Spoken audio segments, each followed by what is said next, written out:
I'm building a composting toilet and an outdoor shower. So this is where I've got to so far. I've got one wall up at the back end, there's a hole there for the window, and I'm just about to start framing up the second wall.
This is the roof joist. I just put it up on the wall just so I can mark out where the wall goes so I can cut in a bird's mouth.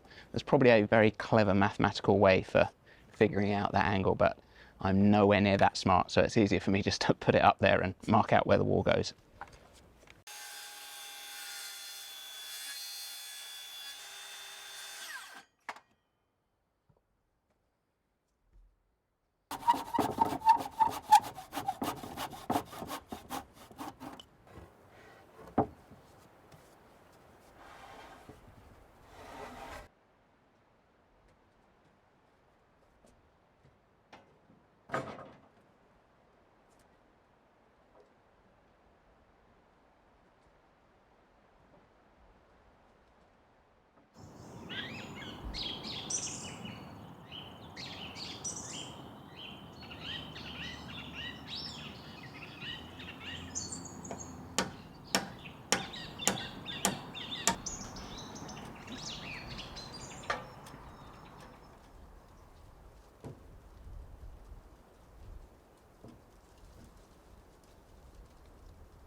You know, I had this moment of clarity as I was lifting that massive post into the ground and trying to get it straight into the wind.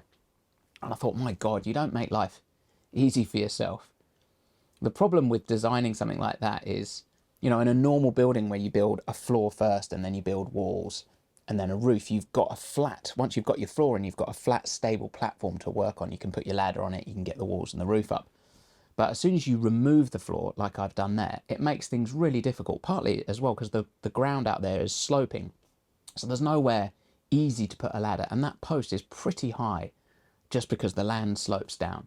So getting a big beam up to that height and getting it onto that post by myself is going to be a real pain. And the funny thing is I knew this. I knew all this designing it. You know, I feel like some sort of builder that's complaining about some kind of idiot architect, but I'm the idiot. But I kind of don't care. It's part of my personality, I think, is that I just won't listen to reason. And I thought, oh, it'll look really cool with the view. I don't want walls on there. Yeah, I think it'd be really cool not to have a floor and just have some sort of stone floor out there. And so I'm just going to keep going ahead with it. Hopefully in the end it will pay off and it won't be a complete nightmare, but I think it will definitely be hard. Fixing a beam to something that's like over 4 meters in the air without a stable ground beneath you to put a ladder on is going to be really tricky.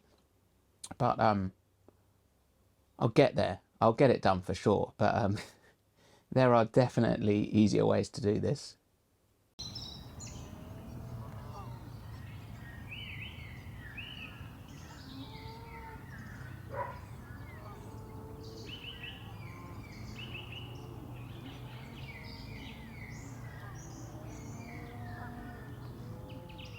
So as you can see, I managed to get a beam and attach it to that post at the back of the wall. I did it yesterday and I ended up completing quite a bit of the roof, but I didn't film it because the whole thing just felt a bit sketchy. The way I did it was I got underneath the ladder, I put a few bits of wood, and then since the ground's sloping and those blocks of wood look like they could topple, I ended up driving a couple of stakes into the ground to hold the whole thing up. It all just looked a bit amateurish, and I thought, God, this looks like one of those videos you'd get on some sort of health and safety, you know, don't do this, like this is a bad idea on a building site sort of video. So I didn't feel like filming it. I thought I'll just get up there and get the roof done. But it's cool, you know, and now it's all done. Now that the roof's on, the building has a bit more sort of structure and solidity, so it's a little bit easier to work around, and it's slightly safer now. But yesterday was a bit dodgy, so there you go.